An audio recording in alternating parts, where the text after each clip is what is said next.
दोस्तों, कैसे हैं आप सब लोग। एक बार फिर से वेलकम है आपका मेरे YouTube channel study with Yogesh में। आज मैं आपके लिए एक सेशन लेके आया हूँ जो पूरी आपको कैसे एग्ज़ाम क्रैक करना है, क्या क्या आपको करना है, कब आपका जो टाइम टेबल होगा, जो शेड्यूल हो गया, किस टाइम आपको क्या चीज़ें पढ़नी है, वो मैं आपको बताऊंगा।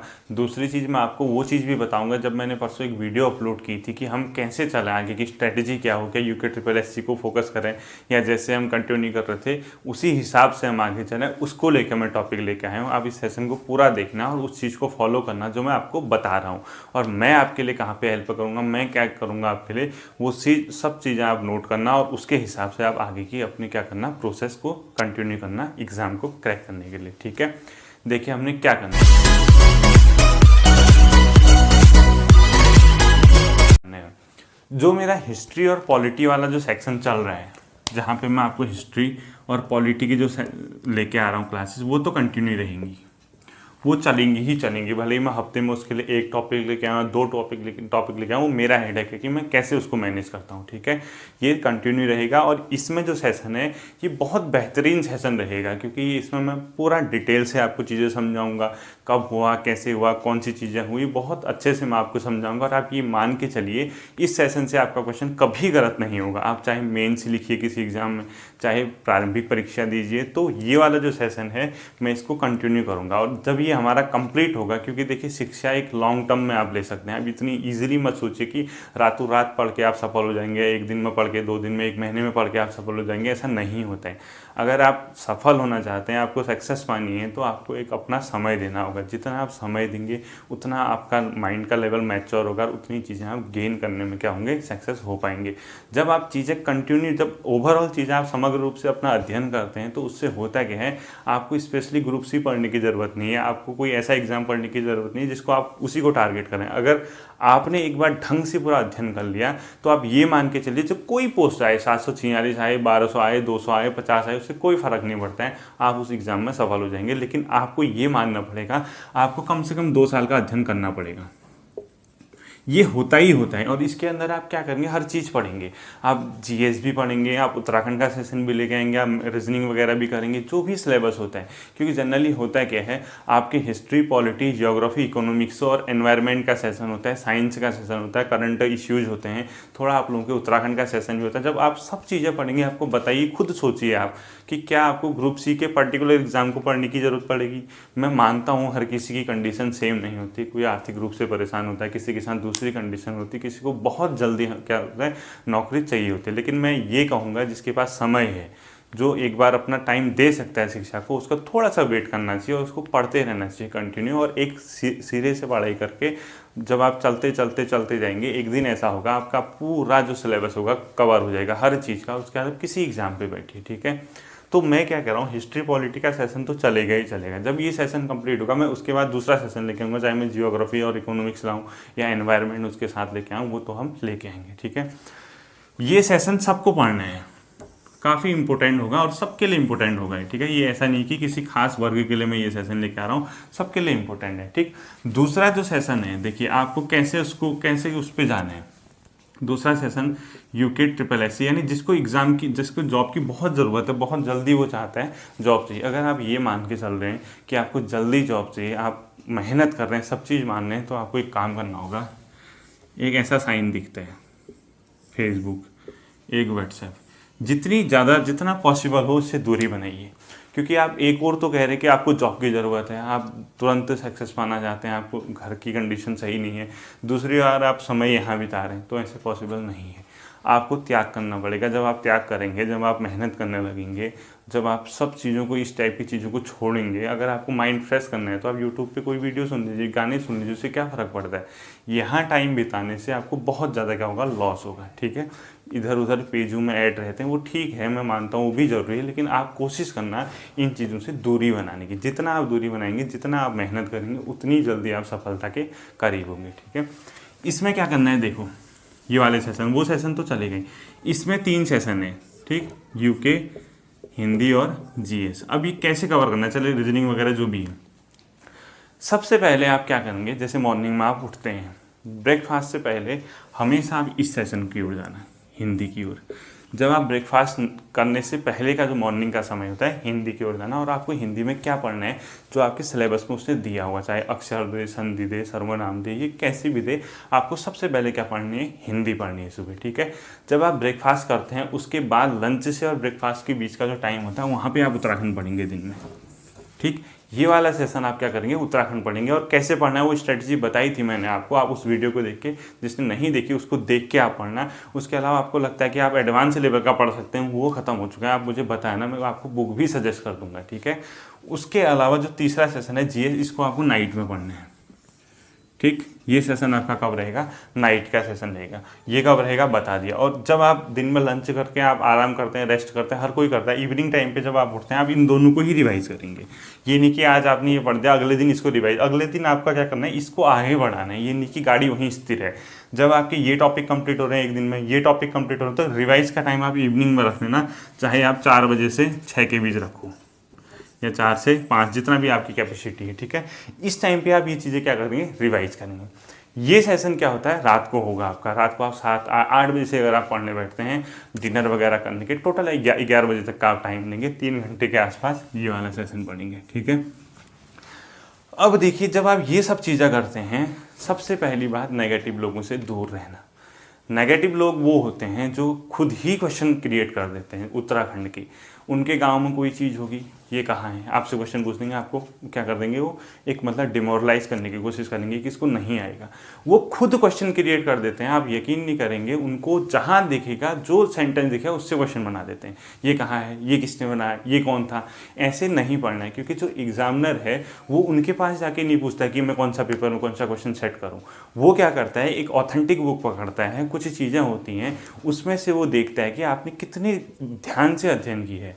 अगर आप बहुत बारीकली, बहुत डीपली चीज़ों को पढ़ रहे हैं, बहुत प्यार से, एक कंटिन्यू एक सिरे से पढ़ रहे हैं, तो आपके दिमाग में क्या होता है, वो चीज़ें बैठ जाती हैं। डायरेक्ट क्वेश्चन नहीं भी आता है तो उसके बाद वो होता क्या है, अगर आपने उन जैसे 4 ऑप्शन आते हैं, उन ऑप्शनों के बारे में अगर आपने जहाँ भी पढ़ा होगा, जिस टॉपिक में भी पढ़ा होगा, आपको लगेगा कि यार यहाँ पे तो ये चीज़ नहीं थी, तो मैं दूसरे ऑप्शन की ओर जा सकता हूँ। यानी आपको ये करना होगा, क्वेश्चन पढ़ने से बेटर के साथ साथ आपको उन ऑप्शनों को भी ध्यान रखना होगा जो आपको ऑप्शन दिए जाते हैं। उन ऑप्शनों को अध्ययन करेंगे, उसके बाद उस क्वेश्चन से मैच करवाएंगे कि यार ये चीज़ यहाँ पर तो नहीं थी, ये कौन से कंडीशन के लिए, जब आपका डिक्टो पढ़ा हुआ क्वेश्चन नहीं आता है। आप लोगों के साथ दिक्कत क्या है, आप 10 या 15 कॉपियाँ बना के उसमें 1 लाइनर लिखे रहते हैं ऐसे ही। अब इस टाइप से अगर आप क्वेश्चन भरे रहते हैं तो उससे क्या होता है कि जब ऐसे क्वेश्चन डायरेक्ट नहीं पूछता, क्योंकि आप तो अपने फॉर्मेट में क्वेश्चन बनाते हैं, एग्जामिनर जो पेपर सेटर वो अपने फॉर्मेट में बनाता है, उससे क्या हो जाता है 50-55 नंबर के बाद आपके आगे गाड़ी नहीं बढ़ पाती, ठीक। अब देखिए, ये तो आप करेंगे, अब मेरा क्या रोल होगा, मैं कैसे इसमें आपकी हेल्प करूँगा। देखिए, मैं वो टॉपिक हिस्ट्री पॉलिटी के अलावा उत्तराखंड का जो सेशन है वो हमारा चल रहा है। जब हमारा उत्तराखंड का एक सेशन कंप्लीट हो जाएगा, एग्जाम के पल के लिए, जैसे अगर मैं चंदवंश पढ़ा रहा हूँ, अगर मेरा चंदवंश कंप्लीट हो जाते हैं तो उसके बाद में क्या करूँगा, तभी आपके जीएस वाले सेशन पे आऊँगा, ठीक है। यानी अगला टॉपिक मेरा फिर जीएस का होगा। यानी एक टॉपिक अगर मैं ये कंप्लीट कर रहा हूँ, इस दौरान आपको क्या करना होगा, मेरी वीडियोस के बाद उसको पूरा कंटिन्यू करने के बाद, उसको देखने के बाद आपको कोई भी बुक पकड़नी पड़ेगी, इसी टॉपिक को उस बुक से पढ़ना पड़ेगा। जो तथ्य मैं छोड़ देता हूँ, जो तथ्य छूट जाते हैं, उसको आप नोट करिए अपनी स्तर से। और जब हमारी उत्तराखंड कंप्लीट होती है उसके बाद हम क्या करेंगे, कहीं से भी क्वेश्चन उठा के आपको 1 लाइनर के फॉर्म पे बता सकते हैं, क्योंकि आपको ये आइडिया आ जाएगा कि ये चीज़ हाँ मेरे सिलेबस में थी, ठीक है। तो आप क्या करेंगे, उस दौरान जब मेरा ये टॉपिक कंप्लीट होता है, आप मेरे वीडियोस को देखने का नोट्स बनाएंगे। कोई भी किताब पढ़ सकते हैं, परीक्षा वाणी और वो तो पढ़ना ही पढ़ना, उसके बाद आप अजय रावत की ओर जाइए, घनश्याम जोशी की ओर जाइए, यशवंत कठौत जी की ओर जाइए, या टोलिया की किताब की ओर, कहीं भी आप जा सकते हैं, टोलिया जी की किताब की ओर। तो आपको ये टॉपिक कंप्लीट करना होगा। आपको यकीन नहीं होगा, जहां आप इस टॉपिक को कंप्लीट करने में 7 दिन लगाते, अगर आप वीडियोस को फॉलो कर रहे हैं तो आपका मैक्सिमम 2 आवर में वो पूरा ही टॉपिक कंप्लीट हो जाएगा, क्योंकि आपने वीडियोस फॉलो की हैं। उसके बाद आप इसको, तो ये क्या होगा, आपका पूरा एक वंश बन के तैयार हो जाएगा। उसके बाद अगर आप इससे बाहर क्वेश्चन आता है, आपसे नहीं बन रहा है, तो दूसरे से भी क्या उम्मीद कर रहे हैं आप बनोगे, कोई एडवांस थोड़ा ना पढ़ने वाला, कितना पढ़ लोगे बताओ। 2-4 नंबर का गैप होता है, लेकिन अगर जो चीज़ें आपने पढ़ी हैं वो अगर गलत नहीं हो रही, तो आप मान के चलिए 75-80 मार्क्स तो आपके आएंगे ही। आप लोग गलत क्या कर जाते हैं, जो आपको आता है वो भी आपका गलत हो जाता है। सबसे बड़ी मिस्टेक क्या है, मैं इसीलिए कहता हूँ कि आपसे 10-10 बार एक किताब को पढ़ो, ताकि आने वाली चीज़ कभी भी गलत नहीं हो, ठीक है। फिर मैं क्या करूँगा, जीएस का सेशन। जीएस का जो मैं टॉपिक लाऊंगा उसके बाद आपको मैं एक नई रणनीति मेरे दिमाग में सोची है। मैं क्या सोच रहा हूँ कि पर डे आपको जो भी मेरा वीडियो आएगा अंतिम लास्ट के 2 या 3 मिनट में आपको आपके होमवर्क के रूप में कुछ काम दूंगा। इसी टाइम पे आपको क्या करना होगा, मैं टॉपिक बताऊंगा, आप इस टॉपिक को पढ़िए। मैं उम्मीद करता हूँ कि हर किसी के पास इस टाइम पे बुक्स हैं, हर कोई किताबों का क्या है अपने घर में सजोए हुए, दबाए हुए, जो भी है आप कह सकते हैं, उसके पास किताब है। मैं आपको क्या करूँगा, एक टॉपिक दूंगा जीएस के सेशन से। भले ही मैं अगर ये कहूँ कि भारत के संविधान के विदेशी स्रोतों के बारे में आपको पढ़ना है कि हमने कहाँ से ली, या हिस्ट्री के अंदर कह दूँ कि गवर्नर जनरल का सेशन पढ़ना है, वो कैसे पढ़ना होगा, क्या करना होगा, वो मैं आपको बताऊँगा। मैं हर दिन आपको क्या करूँगा, एक होमवर्क के रूप में एक टॉपिक दूंगा, 1 या 2 टॉपिक जितने भी होंगे। आप मेरी नेक्स्ट वीडियो एंड तक उससे संबंधित पूरे क्या बनाएंगे, नोट्स बनाएंगे, ठीक है, अपने उसमें। और जहां आपको ये लगता है कि ये चीज़ हमारे समझ में नहीं आई, आप मुझे कमेंट करेंगे, ठीक। हिंदी का जब जीएस का एक टॉपिक कंप्लीट होगा उसके बाद मैं एक हिंदी का सेशन लेके आऊँगा, मतलब एक टॉपिक। हिंदी के सेशन में भी मैं आपको होमवर्क दूंगा। जो टॉपिक मैं समझाऊंगा वो तो समझाऊंगा ही समझाऊंगा। देखिए हवा में कुछ भी नहीं पढ़ना है, थोड़ा सा आपको टाइम देना पड़ेगा, थोड़ी सी आपको ज़्यादा मेहनत करनी पड़ेगी, ठीक। जब आप ये काम करते हैं, आपसे एक रिक्वेस्ट है, हर कोई जो भी टॉपिक पढ़ता है आपसे रिक्वेस्ट एक करता हूँ, फाइनली विकिपीडिया का सहारा लेना, ठीक है। विकिपीडिया का सहारा, गूगल पे जाके आप विकिपीडिया में उस टॉपिक को पढ़ेंगे। अगर आप चंद राजवंश पढ़ रहे हैं तो विकिपीडिया जरूर देखना। मैं खुद का एक्सपीरियंस बता रहा हूँ, जब मैंने एग्जाम दिए थे, जब मैंने किया था, मैं यही करता था। जब मैं बुक से उस टॉपिक को कंप्लीट करता था, एक बार में विकिपीडिया जरूर देखता था। और मैंने पर्सनली ये एक्सपीरियंस किया है, क्वेश्चन अगर मेरी बुक से नहीं होता था तो विकिपीडिया से मुझे मिल जाता था। तो आप लोग भी एक चीज़ नोट करना, जब कोई क्वेश्चन आपका छूटा है या आपको नहीं आता, किताबों में नहीं मिलता है, आप उसको हमेशा गूगल पे सर्च मारते हैं। क्या चक्कर है कि वो गूगल पे मिल जाते हैं, क्योंकि जो एग्ज़ाम सेटर है, जो एक पेपर सेट करने वाला है, वो आपकी ज़रूरी नहीं कि किताब ही पकड़े, उसको टॉपिक दे देगा, वो चंदन राजवंश विकिपीडिया में डाल देगा। ये इसको भी आपको क्या करना है, फॉलो करना है। विकिपीडिया आपका बहुत ज़्यादा, आप ये मान लीजिए टोटल तैयारी के दौरान 20 से 25% की सहायता आपको विकिपीडिया कर देता है, ठीक। बहुत ज़्यादा पैनिक नहीं लेना है, बहुत ज़्यादा स्ट्रेस में नहीं पढ़ना है। एक माइंड हमेशा क्या रहना चाहिए, खुश रहना चाहिए। एक हैप्पी माइंड के साथ आप पढ़ेंगे तो आपके दिमाग में सरस्वती खुद बैठने लग जाएंगी। खुशी के साथ पढ़ना, बिल्कुल भी पैनिक नहीं लेना है, ठीक है। अब देखिए, ये सब चीज़ें होने के बाद सबसे बड़ा आपका क्या करना है, फेसबुक और व्हाट्सएप वगैरह से दूरी बनानी है, सोशल साइट से दूरी बनानी। यूट्यूब से जाके आप हेल्प ले सकते हैं, किसी की वीडियो देखो, मैं ये नहीं कह रहा हूँ कि इसकी मत दो, किसको, जहाँ से आपको फ़ायदा हो, जहाँ से आपको सफलता मिले, आप उस क्षेत्र में जाएंगे, ठीक है। आप उन चीज़ों से दूर रहेंगे जो आपको डिमोरलाइज करते हैं, जो आपकी सफलता को देखना नहीं चाहते, उन लोगों से दूरी बनाएंगे, ठीक है। और हमेशा अपने दिमाग में एक क्या रखना है, इंथुजियाज़म रखना है कि मैं हाँ कर सकता हूँ, मैं निकालूंगा, ठीक। दूसरी चीज़, बहुत से लोगों को ये टेंशन रहता है कि विज्ञप्ति नहीं जारी होती है, विज्ञप्ति नहीं आ रही, क्या पढ़ेंगे। ऐसा नहीं है। आपने अगर पढ़ने पे अगर फोकस कर दिए है, आपने इस क्षेत्र में हाथ पैर डाल दिए हैं, तो आपको विज्ञापन का तब सोचना होगा जब आप समग्र रूप से तैयार हो सकें। आपको ये लगता है कि हाँ इस विज्ञप्ति में मेरा नाम आएगा ही आएगा, उस दिन आप इस बात का रोना करना कि आपको विज्ञापन या विज्ञप्तियाँ नहीं मिल रही हैं। आपके पास कोई ऑप्शन ही नहीं है, या तो आप प्राइवेट जॉब कीजिए। अब कोरोना काल में जान ही रहे हैं कि प्राइवेट की क्या स्थिति होगी।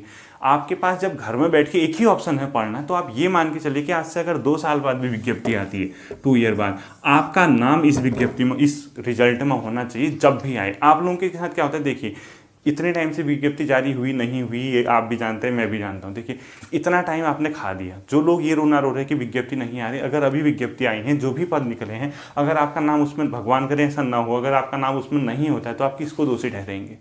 जहाँ पे आप विज्ञप्तियों को कोसते हैं वहाँ पे आप अपनी मेहनत कीजिए। मैं तो एक ही चीज़ मानता हूँ, आपके हाथ में चीज़ें नहीं हैं। जब आपके हाथ में ये विज्ञप्ति निकालना, विज्ञप्ति जारी करना, परीक्षा करवाना आपके हाथ में है ही नहीं, तो आपके हाथ में एक ही चीज़ तो है कि आप अध्ययन करें। और उस अध्ययन के दौरान ये होगा कि आप इतना ज़्यादा मेहनत कीजिए, इतना ज़्यादा मेहनत कीजिए कि इस विज्ञप्ति के रिजल्ट में आपका नाम हो, जहाँ भी आप चाहते हैं वहाँ पर उसका नाम हो। आपको ये काम करना है, ठीक है।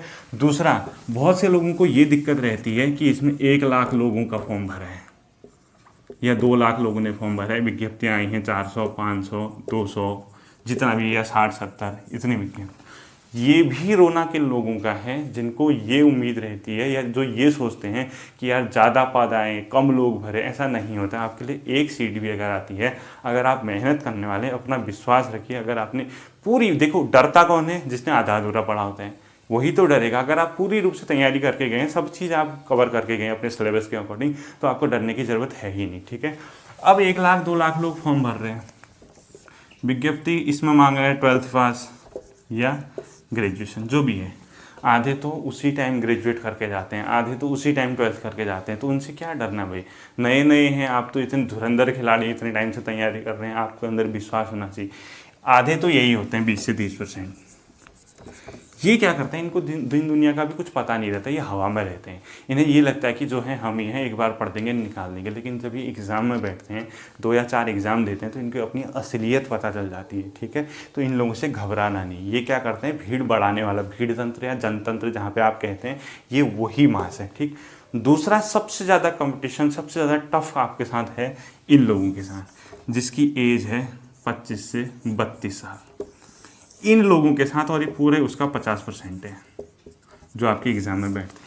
इन लोगों को आपको compete करना है, इन लोगों के साथ आपको फाइट करनी है, ठीक। आप सही दिशा में सही रणनीति से पढ़ रहे हैं, ये भी उस दिशा में, सब लोग सही रणनीति से पढ़ रहे हैं। तो आपका सबसे मेन चीज़ क्या है कि आपका ध्यान कितने ध्यान से आपने अपने टॉपिक्स कवर किए, ठीक है। 100 में से 100 मार्क्स लाना मैंने पहले भी नहीं कहा था कि उचित है, और ये पॉसिबल भी नहीं है, ठीक है।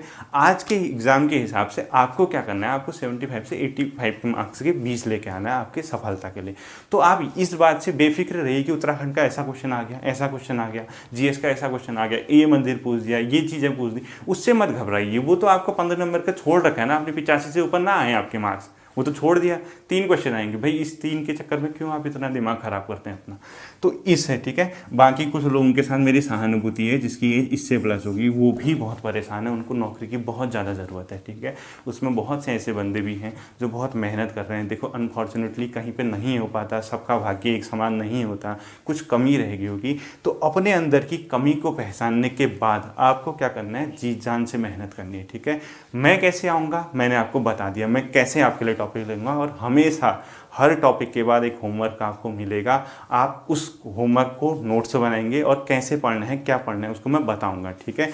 मेरा पहला होमवर्क आप लोगों के लिए आज की वीडियो के बाद ये रहा, आपको पढ़ना है भारत के गवर्नर जनरल, आधुनिक भारत के अंदर, ठीक। उनके नाम नहीं पढ़ने, उनके टाइम हुई घटनाओं को पढ़ना है।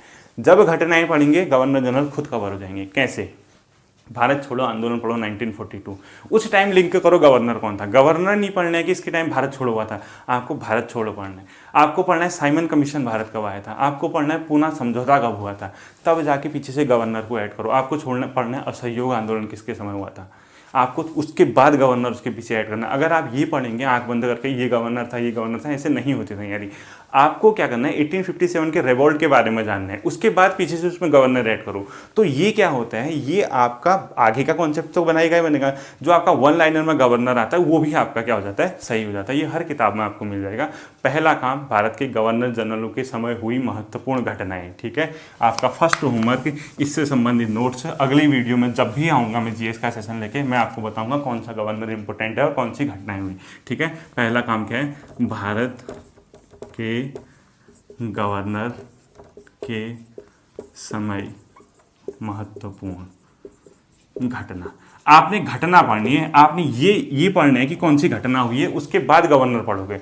मैं कह रहा हूँ कि 1857 का जो क्रांति हुई थी उसको लिखो, 1857 की, उस टाइम कैनिंग था, डाल दो। भारतीय राष्ट्रीय कांग्रेस कब बना था, आपने ये पढ़ना है 1885 में, ये डाल दो, पीछे से गवर्नर कौन था। ऐसे अगर आप पढ़ेंगे तो आपको बहुत ईजी पड़ेगा, ठीक है। हर टॉपिक के हर वीडियो के बाद आपके लेके आऊँगा मैं एक होमवर्क लेके आऊँगा। खूब मेहनत कीजिए, आपको जल्दी ही सफलता मिलेगी। फिर मिलते हैं अगले वीडियो में। फेसबुक व्हाट्सएप से जितना संभव हो दूरी बनाइए, पॉजिटिव रहिए। आपके लिए अग्रिम शुभकामनाएं। Thank you.